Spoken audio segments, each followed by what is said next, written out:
नमो भगवते वासुदेवाय। ॐ नमो भगवते वासुदेवाय। ॐ नमो भगवते वासुदेवाय। हरे कृष्णा। आप सभी को दंडवत प्रणाम। श्रीमद् भागवत महापुराण सत्रों की इन श्रृंखला में सभी भक्तवृंद का स्वागत है। हम सभी यहाँ पर वेद व्यास जी द्वारा रचित 18,000 श्लोकों वाले श्रीमद् भागवतम का अंतर्राष्ट्रीय कृष्ण भावनामृत संघ के संस्थापक आचार्य कृष्ण कृपा मूर्ति श्री श्रीमद् अभय चरणारविंद भक्ति वेदांता स्वामी श्रील प्रभुपाद के द्वारा लिखी गई सुंदर तात्पर्यों के माध्यम से श्रवण और पठन करने का प्रयास कर रहे हैं। सत्रों की इन श्रृंखला में आज सत्र 307 में स्कंद 5 अध्याय 14, जहां हम सभी श्लोक संख्या 18-19 के आसपास से विषय वस्तु को आगे श्रवण और पठन करने का प्रयास करेंगे। जैसा कि सत्रों का प्रारूप है, विषय वस्तु का संक्षिप्त अवलोकन, तत्पश्चात मंगलाचरण और उसके पश्चात एक एक श्लोक का वाचन और अनुवाद हम लोग इस सत्र में करने का प्रयास करते हैं भक्तों के परस्पर संग में। तो आरंभ करते हैं अध्याय 14 के लिए। अध्याय 14 जहाँ महाराज परीक्षित द्वारा सुखदेव गोस्वामी से उस विषय की और व्याख्या परक विस्तार पूर्ण तरीके से प्रस्तुति करने का अनुरोध किया गया है, जिसे महाराज रहुगण को जड़ भरत द्वारा पिछले कुछ अध्यायों में प्रस्तुत किया गया था। इस भौतिक जगत की भयानकता का, विकटता का और जो उपमा दी गई है, इसे एक विकट वन के संदर्भ में किस प्रकार समझा जा सकता है। सुखदेव गोस्वामी महाराज परीक्षित द्वारा पूछे गए इस प्रश्न के उत्तर में यहाँ अपने कुशल मार्गदर्शन में महाराज परीक्षित के माध्यम से समस्त प्राणी मात्र को उसका संदेश सूचना प्रेषित कर रहे हैं। आरंभ करते हैं मंगलाचरण से। नारायणं नमस्कृत्य नरं चैव नरोत्तमं देवीं सरस्वतीं व्यासं ततो जयम् उदीरयेत्। शृण्वतां स्वकथा कृष्ण पुण्यश्रवणकीर्तन यद्यन्तस्तो यभद्राणि विधुनोति सुयत्स्यताम्। नष्टप्रायेषु भद्रेषु नित्यं भागवत सेवया भगवत्युत्तमश्लोके भक्तिर्भवति नैष्टिकी। ॐ अज्ञानतिमिरान्धस्य ज्ञानाञ्जनशलाकया चक्षुन्मीलितं येन तस्मै श्रीगुरुवे नमः। मूकं करोति वाचालं पङ्गुं लङ्घयते गिरिं यत्कृपातमहं वन्दे परमानन्दमाधवम्। वाञ्छाकल्पतरुभ्यश्च कृपा सिन्धुभ्यैव च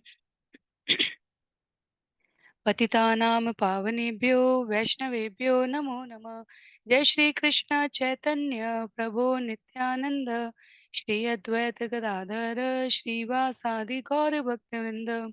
हरे कृष्णा कृष्ण कृष्णा हरे हरे, हरे राम राम राम हरे हरे। हरे कृष्णा कृष्ण कृष्णा हरे हरे, हरे राम राम राम हरे हरे। हरे कृष्णा कृष्ण कृष्णा हरे हरे, हरे राम राम राम हरे हरे। हरे कृष्णा। तो पुनः सभी भक्तवृंद का स्वागत है सत्र 307 में, जहां हम सभी स्कंद 5 अध्याय 14 श्लोक संख्या 18 समाप्त किया था हमने। श्लोक संख्या 19 से इस विषय को श्रवण करने का प्रयास करते हैं। क्वचिच्च दुस्सहेन कायाभ्यन्तरवहिना गृहीतसारस्व कुटुम्बाय क्रुध्यति। कभी कभी शारीरिक भूख और प्यास से त्रस्त बद्ध जीव इतना विचलित हो जाता है कि उसका धैर्य टूट जाता है और वह अपने ही प्रिय पुत्रों पुत्रियों तथा पत्नी पर रुष्ट हो जाता है। इस प्रकार निष्ठुर होने पर उसकी यातना और भी बढ़ जाती है। तो इस भौतिक जगत में रहने वाला जीव जो अपने प्रारब्ध के कर्मों के संचित पुण्यों से, संचित कृत्यों से परिवार, पत्नी, संबंधी, परिजन, संतान, पद, प्रतिष्ठा इसको प्राप्त करते हैं, समयांतर पर भौतिक जगत की स्थिति में अंततः मनोविज्ञान भी इस बात को स्वीकार करता है, व्यक्ति अंततः यदि किसी एक स्तर पर आकर जहां अपने आप को सुरक्षित रखना चाहेगा, वो कहा जाता है कि सभी सुलभ परिस्थितियों में सभी कार्यों को करने वाला मनुष्य विकट परिस्थितियों में अपने अस्तित्व के लिए निश्चित रूप से स्वार्थी हो जाता है। कहने का अभिप्राय ये है कि इस विकट वन में यदि व्यक्ति को स्वयं को बचाना है और किसी अन्य जो कितना भी प्रिय हो उसे बचाना हो, उस दयनीय अवस्था में कष्टमय स्थिति की अतिरेकता की वजह से श्रील प्रभुपाद तात्पर्य में लिखते हैं, कभी-कभी मनुष्य अपने अत्यंत प्रिय व्यक्तियों के प्रति भी निष्ठुर हो जाता है। तो ये सांसारिक जीवन की दावाग्नि का अंग स्वरूप है।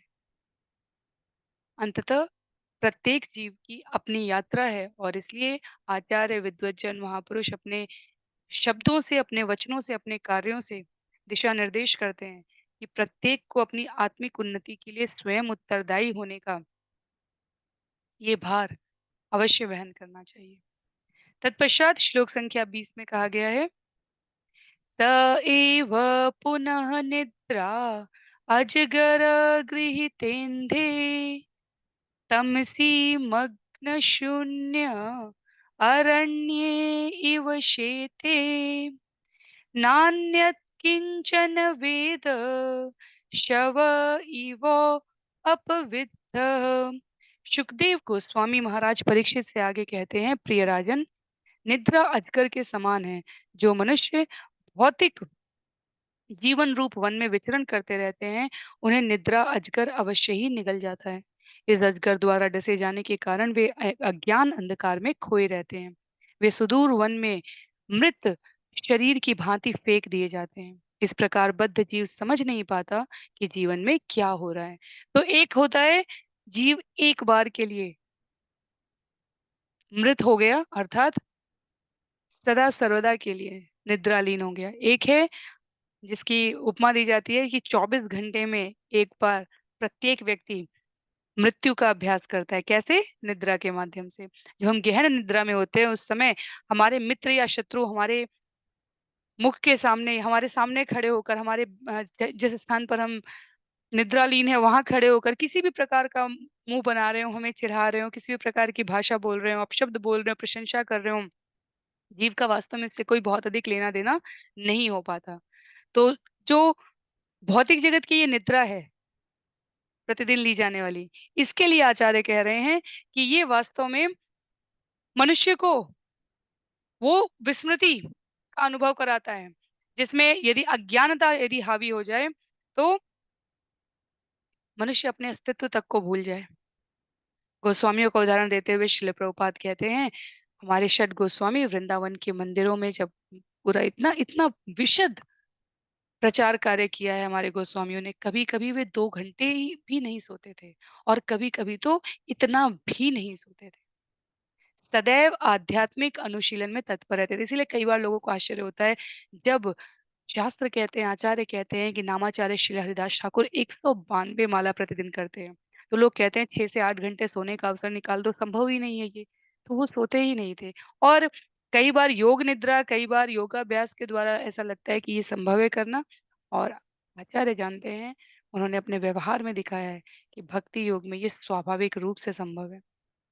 तो हमें किसी अनुकरण करने की पद्धति पे नहीं जाना है, हमें संयमन के तरीके से जो हमारे लिए व्यवहारिक रूप से संभव हो, कम से कम उन नियमों का तो अवश्य पालन है। पर अति की निद्रा इस भौतिक जगत में प्रगति करने के लिए भी एक नियमित मात्रा घंटे की संख्या से अधिक निद्रा हानिकारक कही गई है।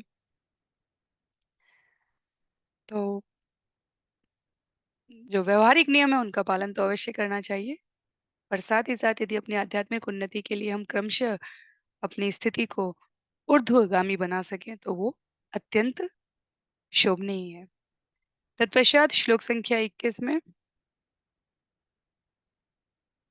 कदाचित् भग्नमान्द्रिष्टो दुर्जन दंदकशु कैरलब्ध निद्राक्षणो।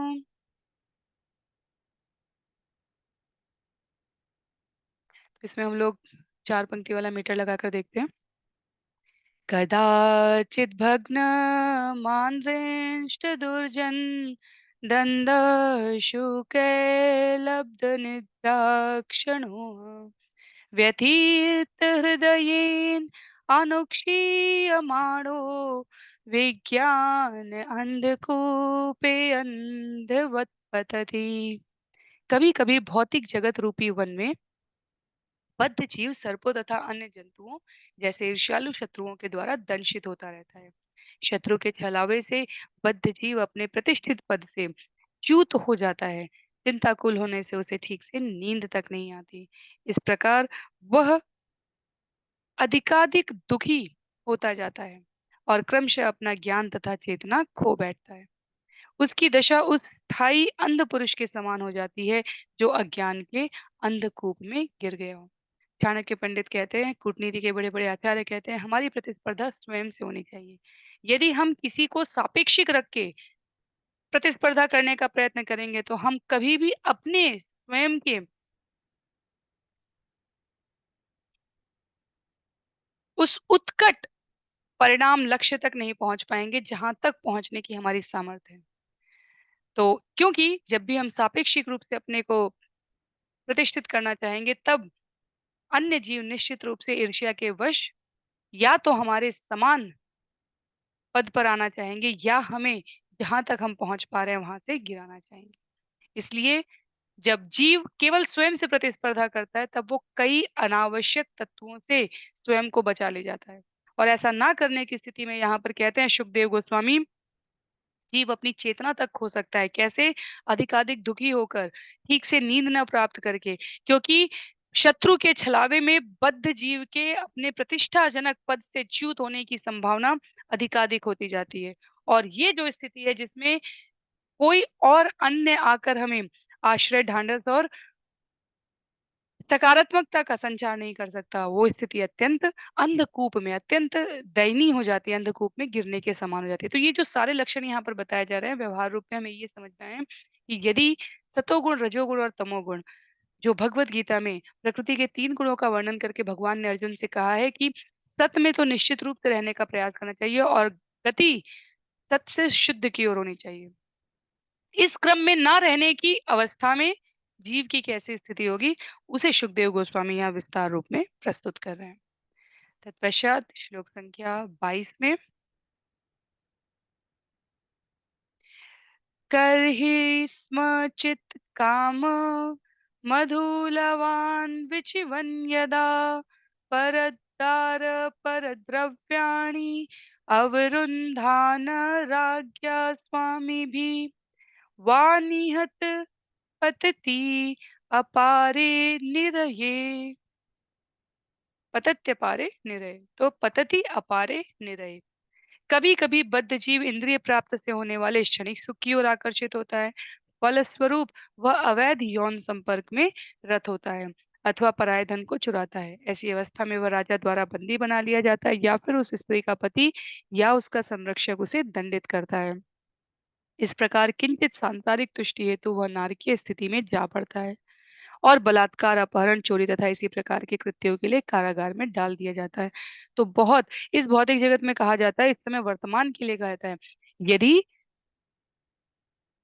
एक निश्चित आयु, सम्माननीय आयु तक आपके माता-पिता जीवित हैं, यदि आप एक निश्चित अवस्था में विवाहित हैं, परस्पर पर्याप्त शिक्षित हैं, यदि आपकी संतानें हैं, यदि आपके घर परिवार संबंधियों में मेल-जोल है, यदि कहीं कोई कानून कचहरी का मामला नहीं चल रहा है, यदि स्वास्थ्य से स्वयं और स्वयं पर आश्रित सभी मनुष्य, प्राणी स्वस्थ हैं, यदि पर्याप्त जीविका वहन करने के लिए बैंक बैलेंस धन है आपके पास और यदि जीवन में प्रतिदिन स्मृति है भगवान नाम की, भगवान जाप की, भगवान कार्य की, कृष्ण भावनामृत चेतना की, तो आचार्य कहते हैं कलयुग में ऐसा कलयुग में ऐसा जीने वाला प्राणी वास्तव में सतयुग में जी रहा है। वो स्वर्ग में वास कर रहा है, वो इस मृत्यलोक में वास नहीं कर रहा है। क्योंकि अतिशय बड़भागी के जीवन में सत्संग आता है और सत्संग से जीवन में सभी सुफल मनोरथ शुभता आती है। और शुभता वास्तव में स्वर्ग का, शुभता वास्तव में उच्च लोकों का, उच्च मूल्यों का, उच्च ऐश्वर्यों का प्रदर्शन है। तो शुभता वो मापदंड है जीवन में जो हमें ये बताता है कि हम सांसारिक तुष्टि हेतु नारकीय स्थिति में नहीं हैं। हम किसी कुकृत्य में नहीं हैं और बिलियंस की आबादी हो चुकी है अभी। भारतीय मूल्यों को परंपरा रूप में, वाहक के रूप में जो पालन करने का प्रयास कर रहे हैं, वैष्णव बनने के प्रयत्न में, जिनके जीवन में सभी प्रकार से अमंगलकारी तत्वों का अभाव है, ऐसी संख्या गिनती की है। इसलिए आचार्य कहते हैं कि ये जो अन्यथा अन्यथा हर पग-पग पर अनेकों आपदाएँ हैं। इसलिए आचार्य कहते हैं कि ये जो विषम परिस्थितियाँ हैं, ये कलयुग में सामान्य स्थिति है। पर यदि कोई इन विषम परिस्थितियों में नहीं फँसा हुआ है और आत्मोन्नति करने के लिए अवसर प्राप्त कर रहा है, श्रवण कर पा रहा है, स्मरण कर पा रहा है, तो वो अतिशय बड़भागी की स्थिति है। अथ च तस्मात् उभयतापि हि कर्म अस्मिन् आत्मनः संसार आवपनम उदाहरन्ति। इसलिए विद्वज्जन तथा अध्यात्मवादी गण कर्म के भौतिक मार्ग प्रवृत्ति की भर्त्सना करते हैं, क्योंकि इस जन्म में तथा अगले जन्म में सांसारिक दुखों का आदि स्रोत तथा उसको पल्लवित करने की आधार भूमि वही है। तो भौतिक मार्ग इसलिए अस्वीकृत है क्योंकि पिछले भौतिक मार्गों के कर्मों के परिणाम स्वरूप आज का प्रारब्ध बना है, आज का शरीर बना है और आज जो हम इच्छा रख रहे हैं, आज जो आकांक्षा इस भौतिक जगत में सुख भोगने की रख रहे हैं, वो वास्तव में पल्लवित करने की आधार भूमि है हमारे अगले जन्मों के सांसारिक दुखों के आदि स्रोत के रूप में। श्रील प्रभुपाद भगवत गीता अध्याय 9 श्लोक संख्या 27 का यहाँ पर उल्लेख देते हुए कहते हैं कि भगवान ने स्वयं कहा है, यत् करोषि यदश्नासि यज्जुहोषि ददासि यत् तपस्यसि कौन्तेय तत् कुरुष्व मदर्पणम्। यदि हम अपनी चेतना को जागृत कर पाए, अपने आप को समस्त कर्मों सहित भगवान को समर्पित करें, तो भगवान कहते हैं, हे कुंती पुत्र, तू जो कुछ कर्म करता है, जो खाता है, जो हवन करता है, जो दान करता है, जो तपस्या करता है, वो सब कुछ मुझे अर्पित कर। इस सब को मुझे अर्पित करने के पश्चात, मुझे शरणागति लेने के पश्चात तुम्हें फिर किसी जन्मांतर में भयग्रस्त होने की, संकट की, आपदा की स्थिति से अपने आप को भयभीत करने की आवश्यकता नहीं रहेगी। श्लोक संख्या 24 में कहते हैं सुखदेव गोस्वामी, तो ये सरल पंक्तियां हैं, इनको कई स्थानों पर हम लोगों ने विभक्त रूपों में श्रवण किया है। यहाँ पर सुखदेव गोस्वामी महाराज महाराज परीक्षित के प्रश्न का उत्तर देते हुए इसे विशेष रूप से एक स्थान पर संकलित करके प्रस्तुत कर रहे हैं। मुक्त ततो यदि बंधात देवदत्त उपाक्षिणति तस्मादपि विष्णु मित्र इति अनविस्तति। यह बद्ध जीव पराये धन को चुराकर या ठग कर किसी अन्य से उसे अपने पास रखता है और दंड से बच जाता है। तब देवदत्त नामक एक अन्य व्यक्ति इस धन को उससे ठग लेता है। इस प्रकार विष्णुमित्र नामक एक तीसरा व्यक्ति यह धन देवदत्त से छीन लेता है। यह धन किसी भी दशा में एक स्थान पर टिकता नहीं है। यह एक हाथ से दूसरे हाथ में जाता रहता है, अंत में कोई इसका उपयोग नहीं कर पाता और यह श्री भगवान की संपत्ति बन जाता है। तो इस भौतिक जगत का ये सबसे बड़ा नियम है। हमें लगता है धन हमारा है और बड़े बूढ़े कहते हैं कि जो धन हमारे हाथ में नहीं है उसको कभी अपना नहीं समझना चाहिए। पर व्यवहार रूप में देखा जाए तो धन की प्रतिनिधि हमारी श्री लक्ष्मी देवी हैं। लक्ष्मी देवी सदैव भगवान की उपासना कर रही हैं। धन एक के पास आता हुआ सा लगता है, पर उसके द्वारा अन्य कार्यों में खर्च करते हुए वो दूसरे के पास चला जाता है और दूसरा जिसको वो अपने पास आता हुआ लगता है वो अपने किसी अन्य कार्य के लिए किसी और के पास रख देता है और वो धन जो व्यय नहीं किया जा रहा है वो वास्तव में किसी का भी नहीं है। अंततः सभी धन पूर्ण पुरुषोत्तम भगवान श्री कृष्ण का है। लक्ष्मी सहस्त्र शत संभ्रम सेव्यमान, हजारों हजार लक्ष्मियां भगवान की सेवा में निमग्न है। तो धन वास्तव में सही स्थान पर व्यय करने के लिए, अन्यथा कहा जा रहा है कि यदि कोई इसका उपयोग नहीं करता है तो ये श्री भगवान की संपत्ति बन जाता है। तो लक्ष्मी कहीं स्थिर नहीं है। श्रील प्रभुपाद कहते हैं नारायण को छोड़कर लक्ष्मी कहीं भी स्थिर नहीं रह पाती, इसलिए उनका एक नाम चंचला है। जब तक जब वो अपने पति के पास रहती हैं, तब अपने स्वामी आराध्य के पास रहती है, केवल तब वे शांतिपूर्वक रहती हैं, अन्यथा वह निश्चित रूप से विचरण करती रहती हैं। बहुत सुंदर श्रील प्रभुपाद ने यहाँ पर उल्लेख दिया है रावण और सीता का। जो लक्ष्मी को नारायण से विलग करता है, उसके राज्य की उसकी श्री की, उसके यश की क्या परिणति होती है, रावण इसका उदाहरण। पूरा वैभव, परिवार, साम्राज्य नष्ट हो गया। तो लक्ष्मी जब भगवान की सेवा में व्यतीत की जाती हैं, व्यय की जाती हैं, तब वो प्रसन्नता पूर्वक निवास करती है। और जब ऐसा नहीं किया जाता है तो श्रील प्रभुपाद लिखते हैं कि मूर्ख भौतिकतावादी व्यक्ति को लगता है कि धन संग्रह करके वो अपने आप को सुरक्षित कर लेंगे, पर सब ये भूल जाते हैं कि प्रत्येक दशा में धन तो व्यय होना ही है। लक्ष्मी को यदि हम वश में करना चाहते हैं तो उसकी श्रेष्ठ विधि है उसे नारायण के निकट रहने दिया जाए। और पूरे कृष्ण भावनामृत आंदोलन का असली उद्देश्य आप देखेंगे तो वास्तव में अपने आप को भगवत स्मृति, भगवत चेतना में रखने का प्रयास है। सुंदर मंदिर होने चाहिए, भगवान का सुंदर से सुंदर श्रृंगार होना चाहिए, भगवान की पोशाक सुंदर होनी चाहिए, भगवान को अर्पित किया गया भोग सर्वश्रेष्ठ स्तर का होना चाहिए। भगवान के कीर्तन से लेकर भगवान के उत्सवों के साज श्रृंगार व्यवस्था करने से लेकर यात्राएं निकालने से लेकर आने वाले आगंतुकों को प्रसाद बांटने से लेकर ऐसा कोई कार्यक्रम नहीं है अंतर्राष्ट्रीय कृष्ण भावनामृत संघ में जिसके ऊपर लक्ष्मी का व्यय न होता हो। पर लक्ष्मी भक्त प्रार्थना करते हैं भगवान के लिए सर्वोच्च स्तर की सेवा प्रस्तुत करने के लिए, और माता लक्ष्मी स्वयं विभिन्न उपक्रम करके ऐसे सामर्थ्यशाली भक्तों के पास उपलब्ध हो जाती है। तो धन को यदि लक्ष्मी नारायण की सेवा में लगाया जाए तो वो व्यक्ति सदैव वैभवपूर्ण जीवन जी सकता है। और यदि वो प्रकृति के नियमों के विपरीत व्यवहार करना चाहेगा तो जो उसके हाथ में है वो भी अंततः मृत्यु के द्वारा उससे छीन लिया जाता है। और मृत्यु कौन है? भगवान कहते हैं विभूतियों में काल भगवान स्वयं है, भय भी भगवान है, अभय का भी प्रतिनिधित्व भगवान करते हैं। तो यदि हम चाहते हैं कि हमारे जीवन में कभी विपन्नता ना रहे, सामाजिक विपन्नता ना रहे, आर्थिक विपन्नता ना रहे, स्वास्थ्य संबंधी विपन्नता ना रहे, तो हमें सदैव पूर्ण पुरुषोत्तम भगवान श्री कृष्ण को अपने जीवन के केंद्र में रखना चाहिए। लक्ष्मी अर्थात समस्त प्रकार के वैभव और ऐश्वर्य वहां स्वतः उपस्थित होते हैं। ये हमारे जीवन का विश्वास होना चाहिए और भगवान विश्वास के परिणाम स्वरूप प्रतिक्रिया देते हैं। श्लोक संख्या 25 में उल्लिखित है, क्वचित च शीतवातादि अनेक अधिदैविक भौतिक आत्मीयानां दशानां प्रतिनिवारणे अकल्प दुरंत चिंतया विषण्ण आस्ते। भौतिक जगत के तापत्रय से अपनी रक्षा न कर सकने के कारण बद्ध जीव अत्यंत दुखी रहता है और शोकपूर्ण जीवन बिताता है। ये तीन प्रकार के संताप हैं, देवताओं द्वारा दिया जाने वाला मानसिक संताप, अन्य जीवात्माओं द्वारा दिया जाने वाला संताप, प्रदत्त ताप एवं मन तथा देह से उत्पन्न होने वाला ताप। तो ये कहा जा रहा है कि भौतिक जगत के तय त्रय ताप, तीन तरह के ताप कौन से, जिसे हम आध्यात्मिक, आदि दैविक और आदि भौतिक कहते हैं। स्वयं के शरीर द्वारा, मन द्वारा, बुद्धि द्वारा दिया जाने वाला ताप, आसपास के परिवेश, अन्य भौतिक, उसे भौतिक कहा गया है।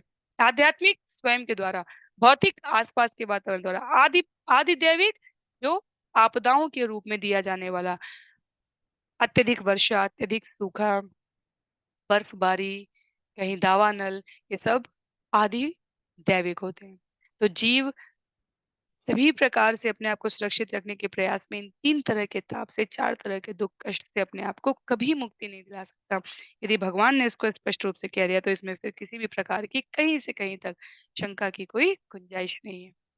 तो सुखदेव गोस्वामी स्मरण करा रहे हैं कि सभी प्रकार से सुरक्षित रह के भी क्या सुरक्षित हो, ये तीन ताप तो सदैव जीव के साथ बने हुए हैं। तत्पश्चात श्लोक संख्या 26 में, क्वचित् मिथ व्यवहरन्यत किंचित धनम मनिभिः अन्येभ्य वा काकीडिका मात्रमपि अपहरन्यत किंचत वा विदेशयम् एति वित्त शाट्यात। जहां तक धन के लेन देन का संबंध है, यदि कोई मनुष्य किसी दूसरे की एक कौड़ी या इससे भी कम धन ठग लेता है तो वे परस्पर शत्रु बन जाते हैं।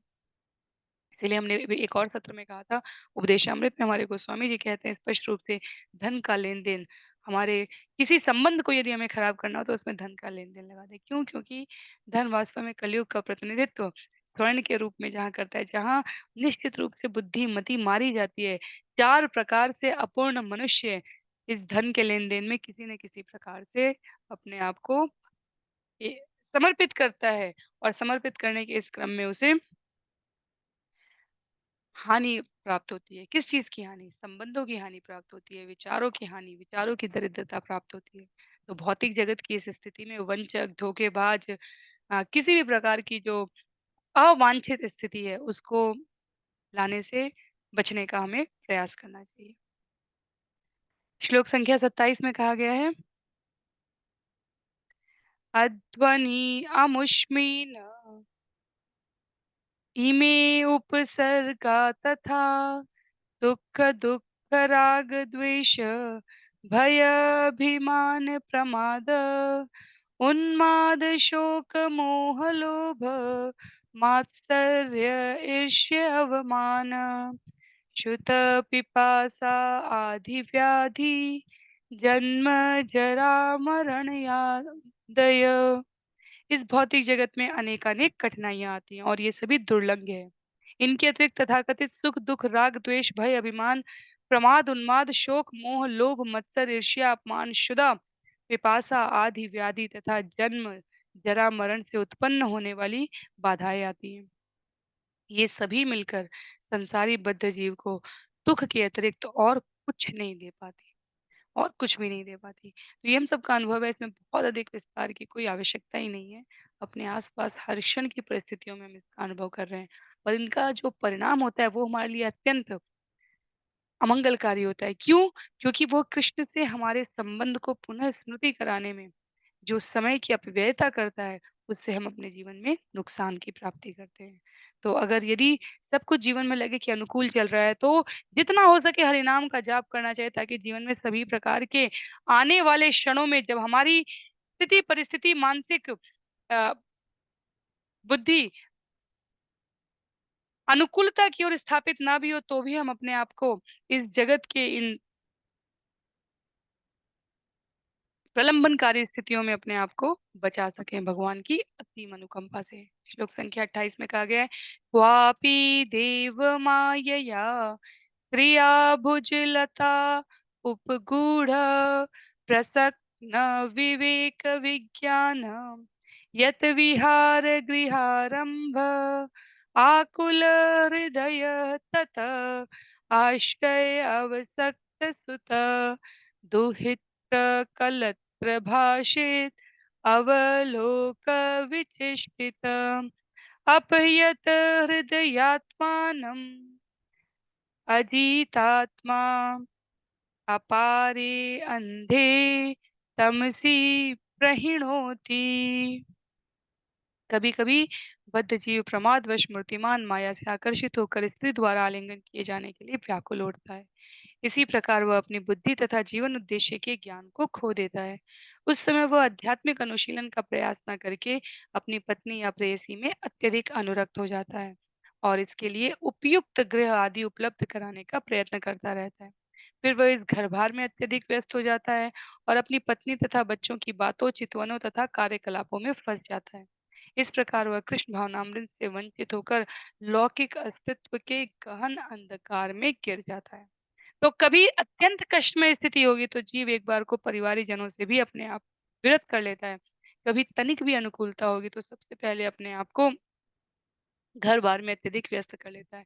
और आचार्य कहते हैं, यदि जीवन में कृष्ण केंद्र में नहीं है, यदि भक्तों का संग नहीं है, यदि वैष्णव दर्शन का अध्ययन नहीं किया है, यदि गुरु का सही उचित मार्गदर्शन नहीं है, तो या तो हम इस छोर पर दिखेंगे जीवन के या इस छोर पर दिखेंगे। जबकि जीवन सम्यक रूप से कृष्ण को केंद्र में रखकर उसके चारों तरफ वृत्त रूप में यापन करने के लिए मिला है। तो पत्नी, बच्चे, परिवार सभी परमात्मा के अंश रूप में जो आत्म तत्व है उससे मूर्तिबद्ध है। और मनुष्य जन्म प्राप्त करने के हमारे हेतु के इस क्रम में हमें अत्यधिक आसक्त नहीं होना है। हमें सब कुछ उत्तरदायित्वपूर्ण तरीके से अनासक्त रहकर संबंधों की गरिमा, मर्यादा, सामाजिक शिष्टाचार का पालन करते हुए और केंद्र में कृष्ण भावनामृत को रखकर व्यवहार करना है। इस सम्यक स्थिति से तनिक भी इधर और तनिक भी उधर जाने पर निश्चित रूप से अनेकों प्रकार की अवांछित स्थितियां जीवन में उत्पन्न हो जाती हैं। श्लोक संख्या 29 में कदाचित् ईश्वरस्य भगवत विष्णुचक्रात् परमाणु आदिद्विपरार्ध अपवर्गकालोपलक्षणात् परिवर्तिनेन वयसा रन्हसा हरतः आब्रह्म ऋणस्तम्भ आदीनां भूतानां अनिमिषितः मिषतामवित्रस्तहृदय तमेव ईश्वरं काल चक्रनिज आयुधम्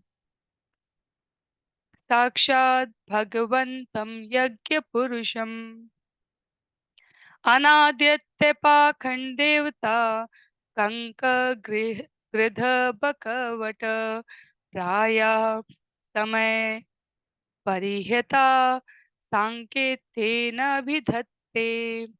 श्री कृष्ण द्वारा प्रयुक्त निजी आयुध हरि चक्र कहलाता है। यह चक्र काल चक्र है। यह परमाणुओं से लेकर ब्रह्मा की मृत्यु पर्यंत फैला हुआ है और यह समस्त कर्मों को नियंत्रित करने वाला है। यह निरंतर घूमता रहता है और ब्रह्मा जी से लेकर शुद्राति शुद्र तृण तक सभी जीवात्माओं का संहार करता है। इस प्रकार प्राणी बाल्यपन से यौवन तथा प्रौढ़ अवस्था को प्राप्त करते हुए जीवन के अंत तक पहुंच जाता है। काल के इस चक्र को रोक पाना असंभव है।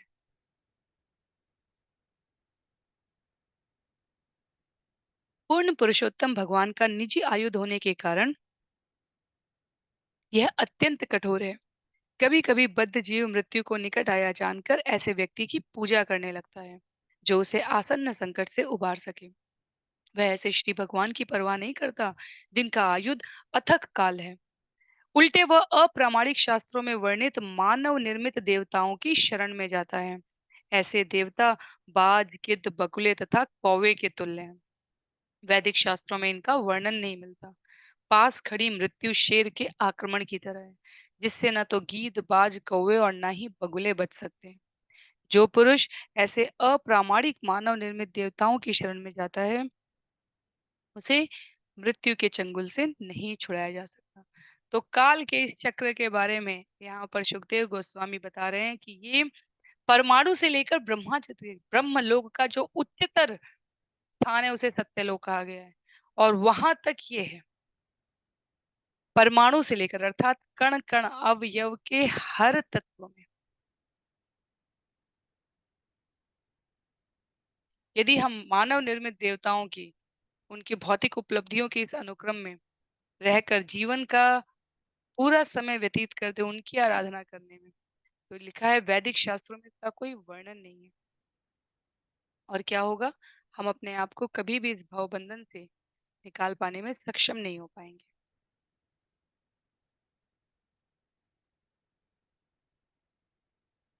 श्लोक संख्या 30 में है यदा पाखंडिभ आत्मा वंचिते ते उर्वंचित ब्रह्मा कुलं समावसन तेषां शीलम् उपनयन आदिश्रोत स्मार्त कर्म अनुष्ठानेन भगवत यज्ञ पुरुषस्य आराधनम् एव तत् अरोचयन् शूद्रकुलं भजते निगमाचारे शुद्धितो यस्य मिथुनी भाव कुटुंब भरणम यथा वानर जाते। ऐसा छद्म स्वामी योगी तथा अवतारी जो पूर्ण पुरुषोत्तम भगवान में विश्वास नहीं करते पाखंडी कहलाते हैं। वे स्वयं पतित होते हैं और ठगे जाते हैं क्योंकि वे आध्यात्मिक उन्नति का वास्तविक मार्ग नहीं जानते। अतः उनके पास जो भी जाता है वही ठगा जाता है। इस प्रकार से ठगे जाने पर वह कभी कभी वैदिक नियमों के असली उपासकों ब्राह्मणों अथवा कृष्ण भावना वालों की शरण में जाता है जो सबों को वेदोक्त आचार से श्री भगवान की उपासना करना सिखाते हैं। किंतु इन रीतियों का पालन न कर सकने के कारण ये धूर्त पुनः पतित होते हैं और शूद्रों की शरण लेते हैं जो विषय भोग में मग्न रहने में पटु हैं। वानर जैसे पशुओं में मैथुन अत्यंत प्रकट रहता है और ऐसे मैथुन प्रेमी व्यक्तियों को वानर की संतान कहा जा सकता है। तो जो कुछ भी इस भौतिक जगत में धर्म के विपरीत है, जो नियम आचार्यों द्वारा दिए गए हैं, उसके विपरीत है। उनसे हमें जितना संभव हो सके उतना अपने आप को दूर रखने का प्रयास, अभ्यास करना चाहिए। अन्यथा इस क्रियाशील भौतिक प्रकृति के 3 गुणों की विकास की प्रक्रिया में हम कब इसके द्वारा आबद्ध हो जाएँ, हमें स्वयं को भान नहीं रह पाएगा। तो यहाँ जानवरों की, चाहे वो वानर के रूप में हो, चाहे वो अन्य योनि में, इंद्रिय संसर्ग की इस प्रवृत्ति से स्वयं को दृढ़तापूर्वक, विवेकशीलता के साथ दूर रहने के लिए स्पष्ट रूप से निर्देश दिया गया है। श्लोक संख्या 31 में ये बिल्कुल क्या करना है और क्या नहीं करने वाले बिंदु हैं। इसमें कहीं भी दर्शन शास्त्र नहीं है। ये सुखदेव गोस्वामी कह रहे हैं ऐसा करना उचित है और ऐसा करना अनुचित है। तो इसमें कहीं कोई स्पष्टीकरण की आवश्यकता नहीं है। शास्त्र के वचन है जो व्यवहार रूप में आचार्यों द्वारा पालन किए गए हैं। तो हमें इसका अनुसरण करके, श्रवण करने के पश्चात अनुसरण करने का प्रयास करना है। तत्रापि निरवरोध द्वैरेण विहरन् अति कृपणबुद्धि अन्योन्य मुख निरीक्षण आदिना ग्राम्य कर्मणे विस्मृत काल ग्राम्य कर्मणेव विस्मृत काल अवधि। इस प्रकार वानरों की संतानें एक दूसरे से घुलती मिलती हैं और सामान्य रूप से शूद्र कहलाती हैं। मुक्त भाव से वे जीवन का उद्देश्य समझे बिना स्वच्छंद विहार करती हैं। वे एक दूसरे को मुख को देखकर ही मुग्ध होती रहती हैं क्योंकि इससे इंद्रिय तुष्टि की स्मृति बनी रहती है। वे निरंतर संसारिक कर्म में लगी रहती हैं जिसे ग्राम्य कर्म कहते हैं और भौतिक लाभ के लिए कठिन श्रम करती हैं। इस प्रकार वे भूल जाती हैं कि एक दिन उनकी लघु जीवन अवधि समाप्त हो जाएगी और वे आवागमन के चक्र में नीचे गिर जाएँगे। तो कई बार कई स्थितियाँ, कई परिस्थितियाँ, ये बिल्कुल सेल्फ एक्सप्लेनेटरी जिसे कहते हैं, स्वयं समझ में आ जाने वाला आसान-सा विषय है। ये क्षुद्र प्रवृत्ति है। ये कृष्ण भावनामृत चेतना की उच्चतर गति जो चैतन्य महाप्रभु ने कही है, उसमें उस श्रेणी में भी दूर-दूर तक नहीं आती। क्यों? क्योंकि ये एक सामान्य रूप से विवेकशील व्यक्ति को देहांतरण का अनुभव है। और उसे पता है कि यदि जन्म हुआ है तो मृत्यु होगी और इस क्रम से एक बुद्धिमान व्यक्ति अपने आप को निश्चित रूप से ऊपर उठाने का प्रयास करेगा। और यदि ऐसा नहीं किया जा रहा है सामान्य मनुष्यों द्वारा, तो ऐसे व्यक्तियों के साथ किसी भी प्रकार के संबंध को, किसी भी प्रकार के चर्चा परिचर्चा को, किसी वांछित परिणाम की ओर पहुंचा पाना अत्यंत मुश्किल है। इसमें किसी भी प्रकार की हमें दुविधा नहीं रखनी चाहिए, हमें अपना संबंध अत्यंत सीमित रखना चाहिए, पर उनके लिए प्रार्थना अवश्य करनी चाहिए, उनके प्रति सदाशयता हमेशा बना के रखनी चाहिए। श्लोक संख्या 32 में क्वचिद् द्रुमवत ऐहिक अर्थेषु गृहेषु रन्स्यन् यथा वानरः सुतदार वत्सलो व्यवायक्षण। तो एक बार और करते हैं। क्योंकि ये कई बार लगता है कि इन्हें हम लोग क्रम में गाकर पढ़ सकते हैं, पर शब्दों का कितना मेल आएगा वो हमें आभास नहीं होता। क्वचिद् द्रुमवत ऐहिक अर्थेषु गृहेषु रन्स्यन् यथा वानरसुतदार वत्सलो व्यवायक्षण। जिस प्रकार वानर एक वृक्ष से दूसरे वृक्ष पर कूदता रहता है, उसी प्रकार बद्ध जीव एक देह से दूसरी में जाता रहता है। जब कोई शिकारी अंततोगत्वा वानर को बंदी बना लेता है तो वह छूटकर नहीं निकल पाता।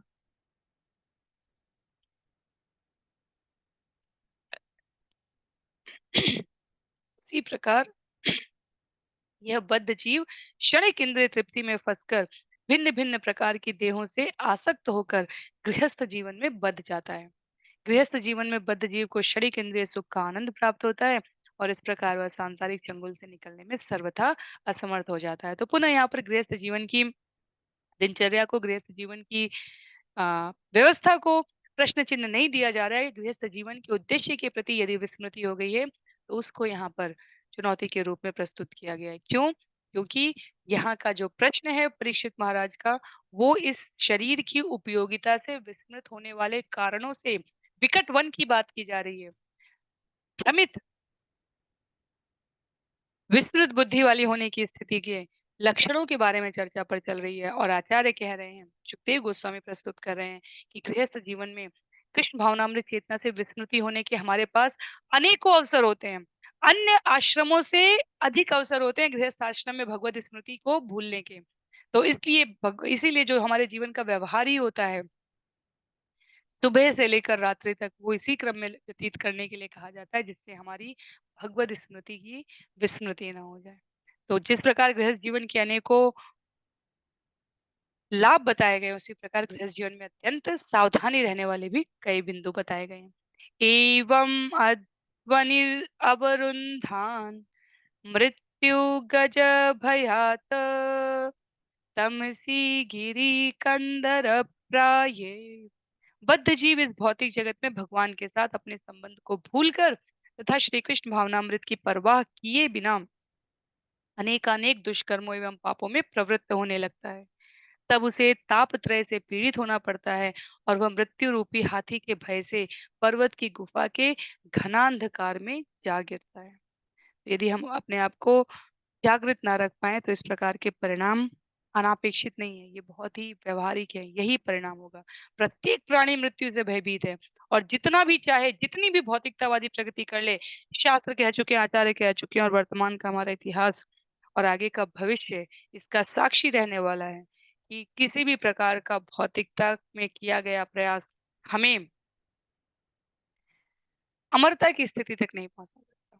और इसलिए भय सदैव बना रहेगा। इस भौतिक जगत के एक तत्व में आता है भय, प्रकृति के विधान में, तो उससे तो मुक्ति किसी भी प्रकार से संभव नहीं है। श्लोक संख्या 34 में कहा गया है, क्वचित शीत वातादि अनेक दैविक भौतिक आत्मीयानां दुखानां प्रति आत्मीयानां दुखानां प्रति निवारणे अकल्प तुरंत विषय विषण्ण आस्ते क्वचित शीत वातादि अनेक दैविक भौतिक आत्मीयानां दुखानां प्रति निवारणे अकल्प दुरंत विषय विषण्ण आस्ते। बद्ध जीव को अनेक दैहिक कष्ट सहन करने पड़ते हैं, यथा अत्यधिक ठंड तथा तेज हवा। वह अन्य जीवात्माओं के कार्यकलापों तथा प्राकृतिक प्रकोपों के कारण भी कष्ट उठाता है। जब वह उनका सामना करने में अक्षम होकर दयनीय अवस्था में रहता है, तो स्वभावतः वह अत्यंत खिन्न उठता है, क्योंकि वह सांसारिक सुविधाओं का भोग करना चाहता है। तो ये हम सब ने देख रखा है, किसी भी प्रकार के ताप से और दैहिक कष्ट से हम यथासाध्य यथा सामर्थ्य प्रयास करके भी एक निश्चित स्थिति तक ही उससे अपने आप को अलिप्त रख सकते हैं। और जब हम नहीं रख पाते हैं, तब हम अपने आप को अत्यंत खिन्न अनुभव करते हैं, क्योंकि हमारी नियंत्रणकारी प्रवृत्ति हमें सांसारिक सुविधाओं का भोग उठाने के लिए प्रवृत्त करती है। वचित मिथ व्यवहरन यत किंचित धन उपाति वित्त शाठयेन। कभी कभी बद्ध जीव परस्पर आदान प्रदान करते हैं, किंतु कालांतर में ठगी के कारण उनमें शत्रुता उत्पन्न हो जाती है। भले ही रंच मात्र लाभ हो, बद्ध जीव परस्पर मित्र न रहकर एक दूसरे के शत्रु बन जाते हैं।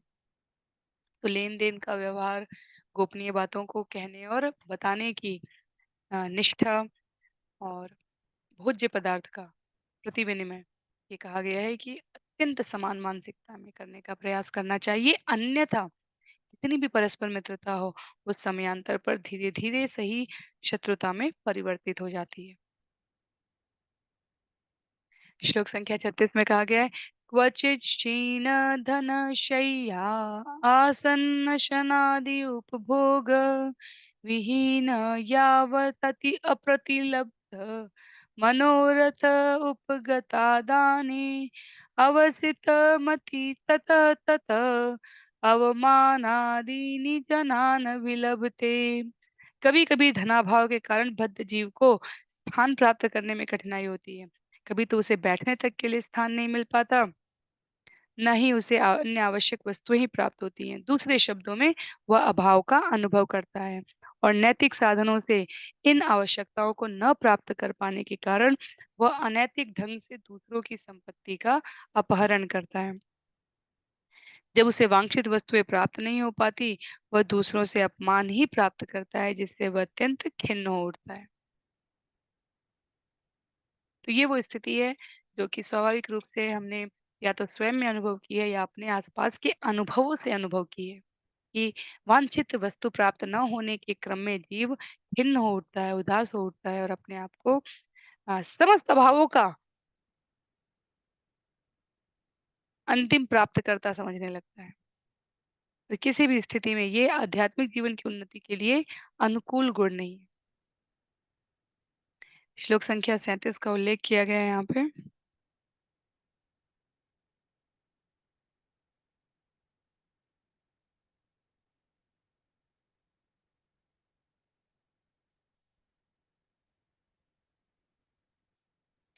एवं वित्तव्यतिशङ्ग विवृद्धवैरनुबन्धपि पूर्ववासनया मिथ उद्वहति अत अपवहति। अपनी इच्छाओं की बारंबार पूर्ति के लिए मनुष्य परस्पर शत्रु होने पर भी कभी-कभी विवाह संबंध स्थापित कर लेते हैं। दुर्भाग्य से ये विवाह दीर्घ काल तक नहीं चल पाते और ऐसे लोग तलाक या अन्य कारणों से पुनः विलग हो जाते हैं।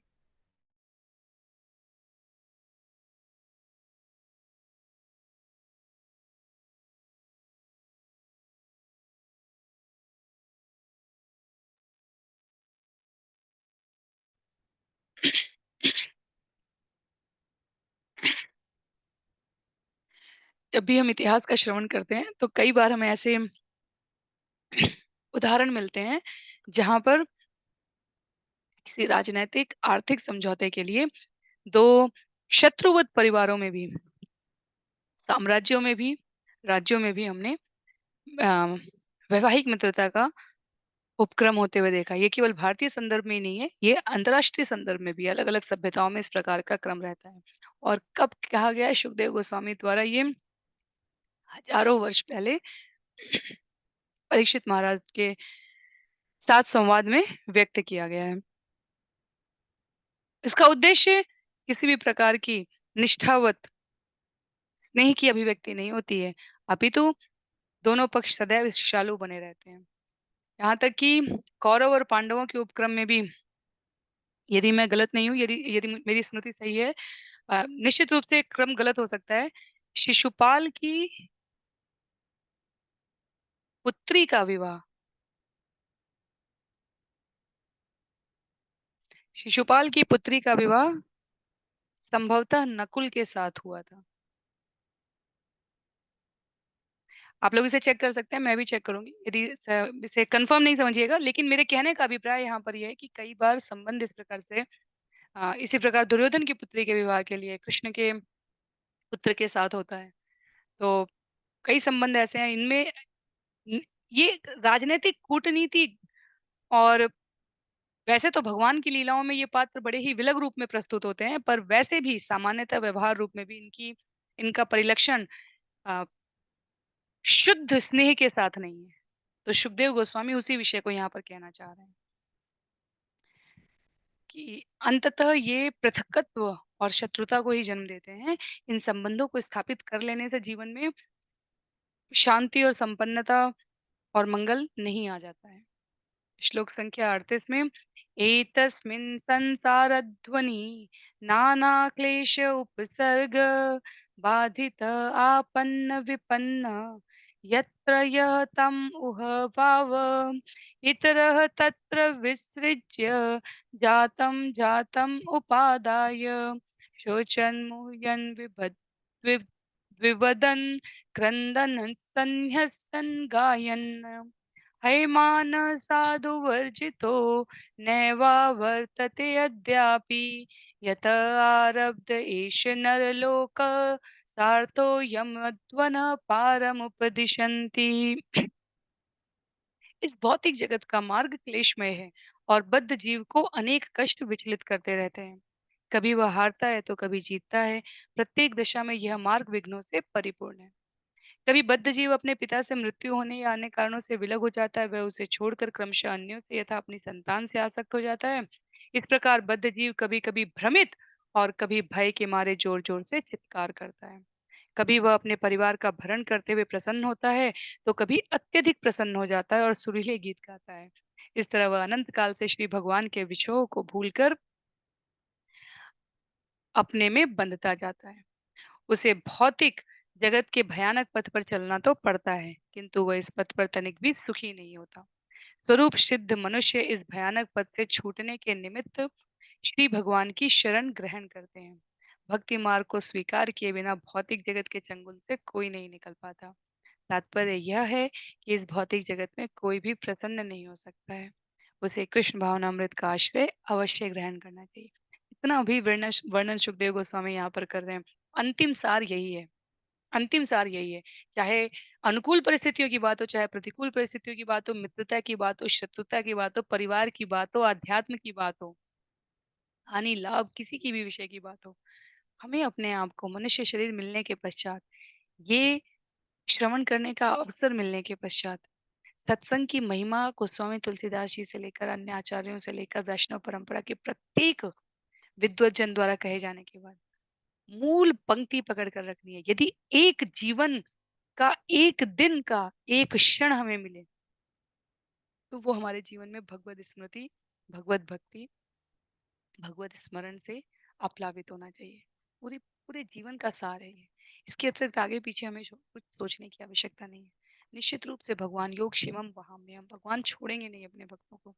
मनुष्य नहीं छोड़ता इस जगत का मित्रता निभाने के लिए, तो भगवान कैसे छोड़ सकते हैं। तो चैतन्य चरितामृत मध्य लीला अध्याय 22 श्लोक संख्या 54 का उल्लेख करते हुए यहाँ पर श्रील प्रभुपाद कह रहे हैं, साधु संग सर्व शास्त्र काय, लव मात्र साधु संगे सर्व सिद्धि हाय। भक्तों के लव मात्र लव अर्थात क्षण के भी ये गणना है काल की, उसमें सत्संग से ही बद्ध जीव इस दुखमय भौतिक जगत से उबर सकता है। कृष्ण भावनामृत आंदोलन का उद्देश्य है कि प्रत्येक व्यक्ति को संत जनों के साथ सत्संग का ये अवसर प्राप्त हो सके। और कुछ श्लोक और हैं इस अध्याय के, हम लोग इस क्रम में इसको श्रवण करने का प्रयास करेंगे। यदिदं योगानुशासनम् न वा एतदवरुन्धते, यन्यस्तदण्डा मुनय उपशमशीला उपरतात्मानः समो अवगच्छन्ति। समस्त जीवात्माओं के मित्र मुनिजन संयतात्मा होता है। वे अपनी इंद्रियों एवं मन को वश में कर चुके होते हैं और उन्हें मुक्ति पथ जो श्री भगवान तक पहुंचने का मार्ग है सरलता पूर्वक प्राप्त होता है। क्लेश में भौतिक परिस्थितियों में संलग्न रहने तथा हतभाग्य होने के कारण भौतिकतावादी व्यक्ति मुनिजनों की संगति नहीं कर पाता। अतिशय बड़भागी को मुनिजनों की संगति प्राप्त होती है, महात्माओं के दर्शन होते हैं, आचार्यों का श्रवण करने का अवसर प्राप्त हो पाता है। सामान्य परिस्थितियों में यह संभव नहीं है। जो भौतिकता में लगे हुए हैं वो भगवत भक्ति की, भगवत चरणारविंदों की, भागवतों की संगति नहीं कर सकते। चैतन्य महाप्रभु का उल्लेख करते हुए श्रील प्रभुपाद कहते हैं, गुरु कृष्ण प्रसादे पाय भक्ति लता बीज। श्री कृष्ण तथा गुरु महाराज की कृपा से ही भक्ति का बीज प्राप्त होता है। श्री कृष्ण तथा गुरु महाराज की कृपा से ही भक्ति का बीज प्राप्त हो सकता है। तनिक भी बुद्धिमान होने पर हमें जीवन में कृष्ण भावनामृत का अनुशीलन करना चाहिए और भौतिक जीवन के दुखों से अपने आप को छुटकारा दिलाने का प्रयास करना चाहिए। तो श्लोक संख्या 40 में कह रहे हैं सुखदेव गोस्वामी, यद्यपि दिगि भजयिनो यज्विनो ये वैराजर्षय, किम तु परम हृदेशैरन् अस्यामेव मम इयम् इति कृत वैरनुबंधायाम विसृज्य स्वयमुपसंहता। साधु प्रकृति वाले ऐसे अनेक महान राजऋषि हो चुके हैं जो यज्ञ अनुष्ठान में अत्यंत प्रवीण तथा अन्य राज्यों को जीतने में परम कुशल थे, किंतु इतनी शक्ति होने पर भी भगवान की प्रेम भक्ति नहीं कर पाए, क्योंकि वे महान राजा, मैं देह स्वरूप हूँ और यह मेरी संपत्ति है, इस मिथ्या भोग को भी नहीं जीत पाए थे। इस प्रकार उन्होंने प्रतिद्वंदी राजाओं से केवल शत्रुता मोल ली, उनसे युद्ध किया और वे जीवन के वास्तविक लक्ष्य को पूरा किए बिना दिवंगत हो गए। तो इसी जगत में सर्वशक्तिमत्ता को स्थापित करने में साम्राज्य के साम्राज्य नष्ट हो चुके हैं। ऐसा नहीं कहा जा रहा है कि ये आवश्यक नहीं, वो साम्राज्य अक्षुण्ण हो जाते हैं इतिहास में, जो धर्म की स्थापना के लिए अपना सब कुछ न्यौछावर कर देते हैं। और जो केवल और केवल अपनी सत्ता, अपनी महत्वाकांक्षा, अपनी इच्छाओं की पूर्ति के लिए युद्ध करते हैं। यहाँ पर लिखा है, उसका मनुष्य जन्म लेना निष्फल है, कोई उद्देश्य ही नहीं। श्रीमद् भागवतम स्कंद 1 अध्याय 2 श्लोक संख्या 13 में हम सभी ने श्रवण किया। श्रील प्रभुपाद यहाँ उसे पुनः व्यक्त करते हुए कहते हैं, अतः पुंबी द्विज श्रेष्ठा वर्णाश्रम विभाग स्वनुष्ठितस्य धर्मस्य संसिद्धि हरितोषणम। संसिद्धि हरितोषणम। यदि हम आज के पूरे सत्र से कोई एक सूत्र लेकर जाना चाहें मनन करने के लिए, तो स्कंध 1 अध्याय 2 श्लोक संख्या 13। इसका कोई महत्व नहीं है कि मनुष्य कौन सा कार्य करता है, यदि वह श्री भगवान को केवल संतुष्ट कर सकता है तो उसका जीवन सफल है।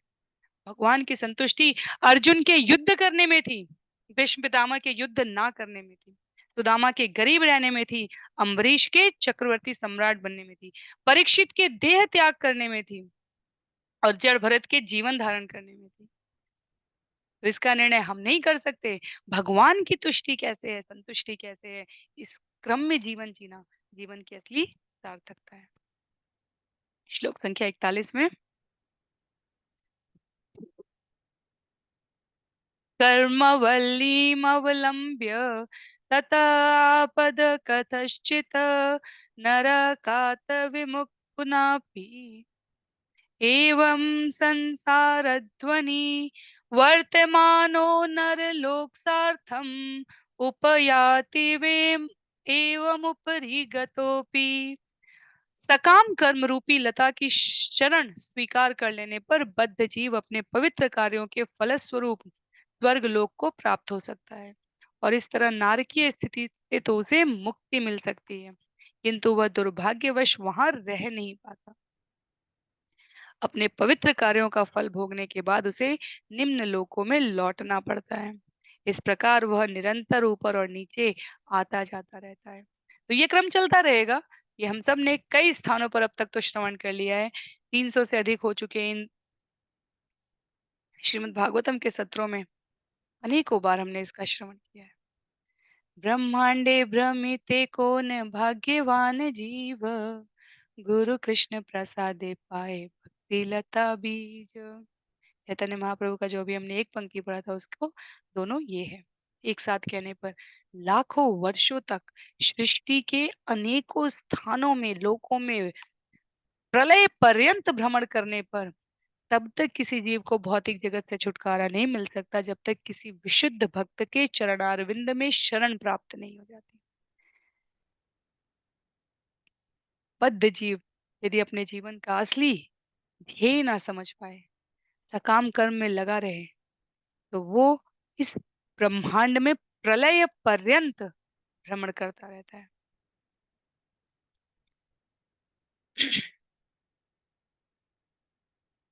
इसलिए प्रभुपाद यहाँ पर श्रीमद् भागवतम मुंडोपनिषद का उल्लेख कर रहे हैं, भगवत गीता का उल्लेख कर रहे हैं। 3 या 4 उन्होंने यहाँ पर सुंदर तात्पर्य दिए हैं श्लोकों के साथ, जिसमें ध्येय अंतिम पंक्ति जो हमारे श्रवण के लिए वो ये है कि मनुष्य को चाहिए कि वो कृष्ण भावनामृत तक तो स्वयं को अवश्य लाए और वहां से शुद्ध भक्त की शरण में जाए, जिससे कि भव बंधन से छुटकारा प्राप्त हो सके। श्लोक संख्या 42 में कहते हैं, तस्येदम् उपगायन्ति आर्षभस्येह राजर्षे मनसापि महात्मनः नानुवर्त्मा हति नृपो मक्षिकेव गरुत्म।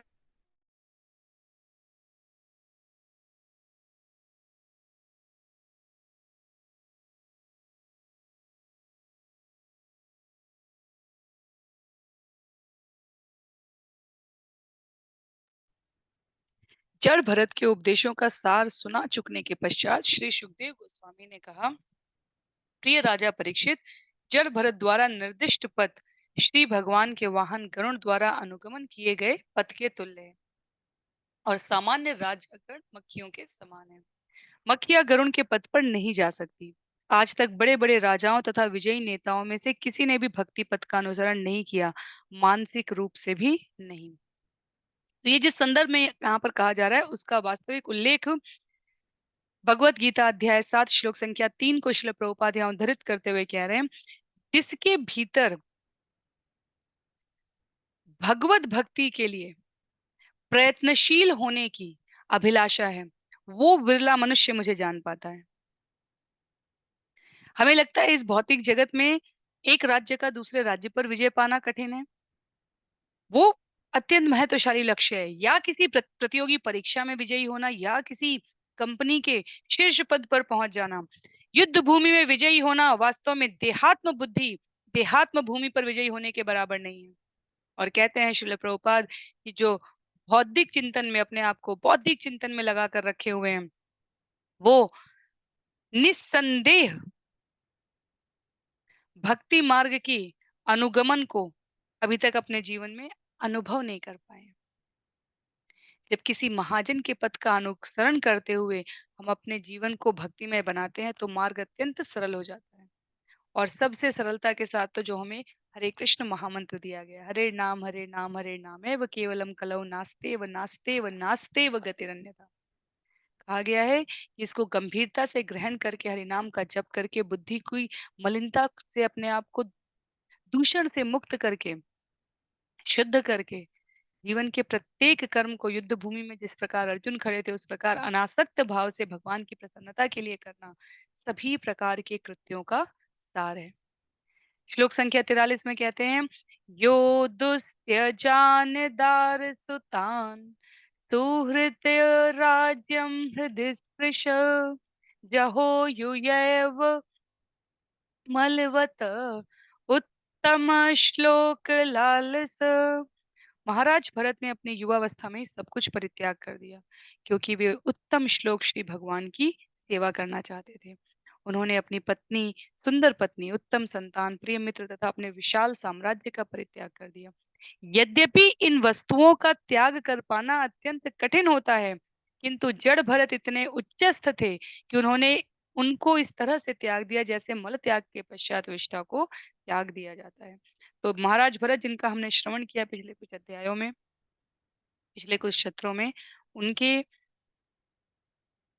त्याग को एक आदर्श उदाहरण के रूप में प्रस्तुत कर रहे हैं यहाँ पर सुखदेव गोस्वामी, कि वो सारा त्याग कठिन है, पर क्योंकि कृष्ण का आकर्षण इस सबसे अधिक महत्व का है, इसलिए महाराज भरत को तनिक भी शोभ नहीं था अपनी इतनी उन्नत जीवन स्थिति को त्यागने का। पर जब वो एक मृग के प्रति वत्सल हो गए तो उन्हें अगले जन्म में पदच्युत होकर मृग का शरीर धारण करना पड़ा। और भगवान कृष्ण की इतनी महती कृपा थी उनके जीवन में कि वे उस स्मृति को विस्मृत ना कर पाए जिसके कारण उन्हें अपने पतन का सदैव ज्ञान बना रहा। और वे जब तीसरे जन्म में जड़ भरत के रूप में आते हैं तो अपने आप को बहरे और गूंगे व्यक्ति के रूप में दिखाते रहे, इसलिए ताकि अपने हृदय से, मन से वो भक्ति में विकेंद्रित ना हो सके, अर्थात सदैव केंद्रित रह सके। तो महाराज भरत के चरित्र से हमें ये शिक्षा लेनी है कि कृष्णा भावनामृत के अनुशीलन में जीव का सतर्क रहना कितना आवश्यक है। थोड़ी सी भी लापरवाही हमारी भक्ति में बाधा डाल सकती है। पूर्णतया भगवान को समर्पित करने वाली भक्ति हमें करने का प्रयास करना है। तत्पश्चात अंतिम 3 श्लोक हैं इस अध्याय के, श्लोक संख्या 44 में।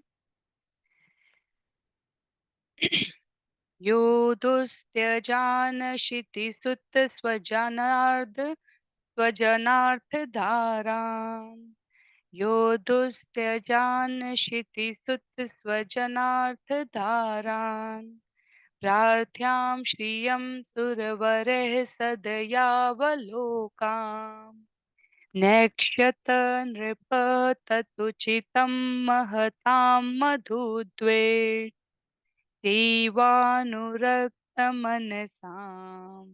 अभवापि फल्गु। श्री सुखदेव गोस्वामी आगे कहते हैं, हे राजन, भरत महाराज के कार्य आश्चर्यजनक हैं। उन्होंने अपनी प्रत्येक वस्तु का परित्याग कर दिया जो अन्यों के लिए दुष्कर है।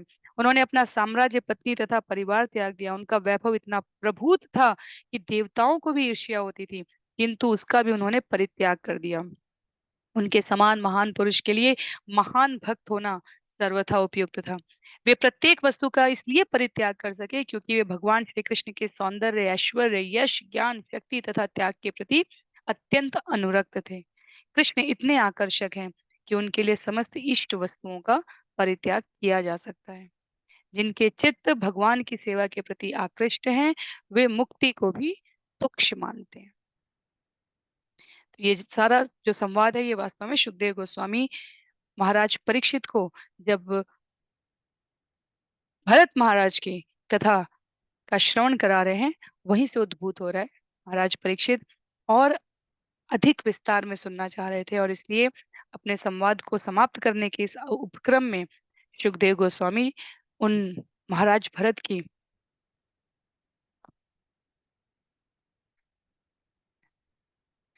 दिव्य प्रसिद्धि को यथावत रूप में स्थापित कर रहे हैं। एक मिनट।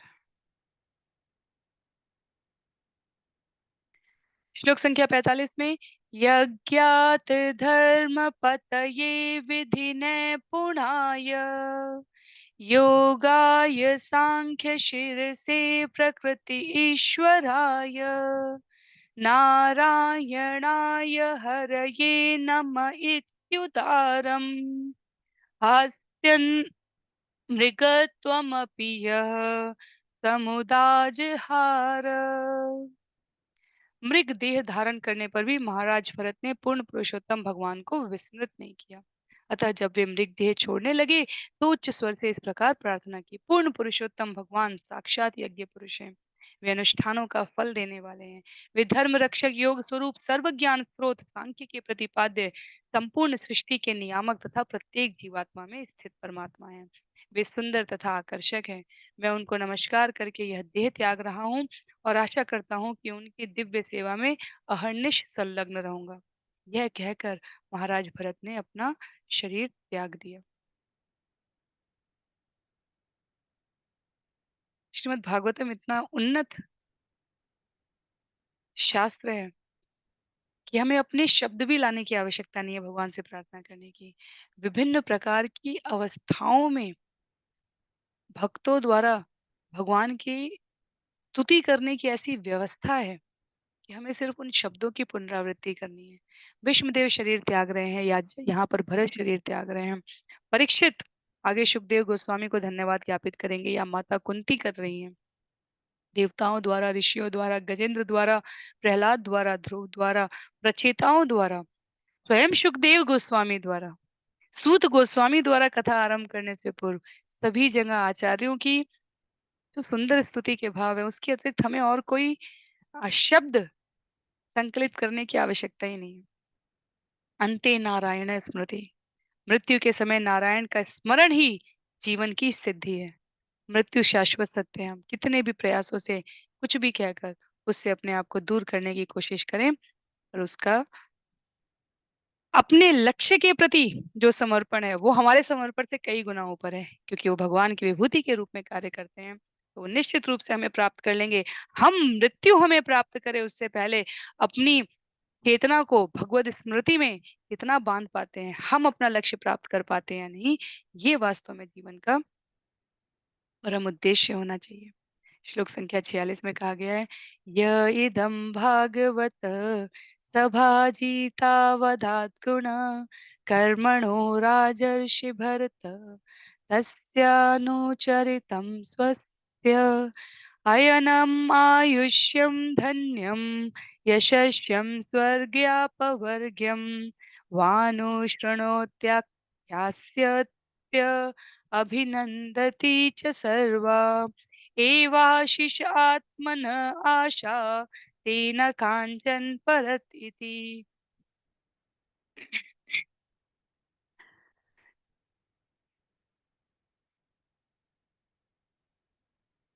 श्रवण तथा कीर्तन के अनुरागी भक्त नियमित रूप से भरत महाराज के गुणों की विवेचना तथा उनके कर्मों की प्रशंसा करते हैं। यदि कोई विनीत भाव से सर्व कल्याणमय महाराज भरत के विषय में श्रवण तथा कीर्तन करता है, तो उसकी आयु तथा सांसारिक वैभव में वृद्धि होती है। वह अत्यंत प्रसिद्ध हो सकता है और सरलता से स्वर्ग अथवा श्री भगवान में एकाकार होकर मुक्ति प्राप्त कर सकता है। महाराज भरत के कर्मों के श्रवण कीर्तन तथा स्तवन मात्र से मनोवांछित फल मिलता है। इस प्रकार मनुष्य की समस्त भौतिक तथा आध्यात्मिक आकांक्षाओं की पूर्ति होती है। इन वस्तुओं के लिए और किसी से मांगने की आवश्यकता नहीं रह जाती, क्योंकि महाराज भरत के जीवन के अध्ययन मात्र से सभी वांछित वस्तुएं प्राप्त हो जाती हैं। तो ये पूरा यहाँ पर सुंदर तात्पर्य है, और जिसके बाद श्रील प्रभुपाद कहते हैं, इस प्रकार श्रीमद् भागवतम के पंचम स्कंद के अंतर्गत भवाटवी का वर्णन नामक 14वें अध्याय के भक्ति वेदांत तात्पर्य पूर्ण हुए हैं। तो उपमा दी थी भवाटवी विकट वन की। विकट वन की वणिक के रूप में मनुष्य को स्वयं कहा गया है, और अनेक उदाहरणों के द्वारा कभी वन में अनुकूलता हो सकती है, कभी प्रतिकूलता हो सकती है, कभी पारिवारिक जीवन, गृहस्थ आश्रम, सामाजिक जीवन में हमें सुख संपत्ति यश वैभव मिल सकता है, कभी दुर्दिन भी देखने पड़ सकते हैं। पर सभी उदाहरणों के सार में महाराज भरत का चरित्र हमें ये बताता है कि यदि हम इसका अनुसरण करेंगे, इस प्रकार से जीवन को व्यवस्थित करें कि हर अवस्था में भगवान का नाम ले सके, तो जिस प्रकार अन्य कथाओं का महात्म बताया गया है श्रीमद् भागवतम में, वैसे इस महाराज भरत के चरित्र का महात्म ये है कि आध्यात्मिक इच्छा हो या भौतिक इच्छा हो, भगवान निश्चित रूप से मनोवांछित फल प्रदान करते हैं। विवेकशीलता किस पर है, ये हम सबको प्राप्त है, पर आवश्यकता के अनुरूप भगवान निश्चित रूप से मनोवांछित फल प्रदान करेंगे। तो यहाँ अध्याय 14 इस प्रकार से समाप्त हो रहा है। किसी भी प्रकार की जिज्ञासा के लिए, असहमति के लिए, किसी भी प्रकार के सुझाव के लिए आप कमेंट बॉक्स में बता सकते हैं, या जहां पर भी आप ग्रुप में जुड़े हैं वहां आप सूचित कर सकते हैं। अगले सत्र में हम लोग स्कंद 5 अध्याय 15 पढ़ने का प्रयास करेंगे। इस स्कंद में 26 अध्याय हैं संभवतः, तो करीब करीब हम स्कंद 5 भी आधे से ज्यादा यहाँ पर पूरा करने जा रहे हैं। तो यदि हमें स्मरण रखना है, तो इस अध्याय की समाप्ति के साथ अब तक के श्रीमद् भागवतम से श्रवण किए गए संपूर्ण श्लोकों की संख्या 4404 हो चुकी है, और स्कंद 5 से 352 हो चुकी है। तो 4404 श्लोक यहाँ पर समाप्त हो रहा है। श्रील प्रभुपाद की जय, श्रील गुरुदेव की जय, अनंत कोटि वैष्णव वृंद की जय, श्रीमद् भागवतम महापुराण की जय। हरे कृष्ण।